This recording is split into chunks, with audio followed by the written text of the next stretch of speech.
بسم اللہ الرحمن الرحیم۔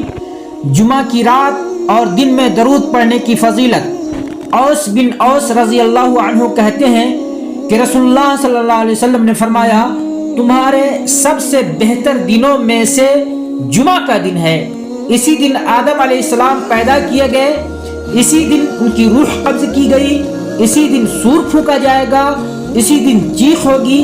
اس لیے تم لوگ اس دن مجھ پر کثرت سے درود بھیجا کرو، کیونکہ تمہارا درود مجھ پر پیش کیا جاتا ہے۔ اوس بن اوس کہتے ہیں کہ لوگوں نے کہا کہ اللہ کے رسول، ہمارا درود آپ پر کیسے پیش کیا جائے گا جبکہ آپ مر کر بوسیدہ ہو چکے ہوں گے؟ آپ صلی اللہ علیہ وسلم نے فرمایا، اللہ تعالی نے زمین پر پیغمبروں کے بدن کو حرام کر دیا ہے۔ بسم اللہ الرحمن الرحیم۔ جمعہ کی رات اور دن میں درود پڑھنے کی فضیلت۔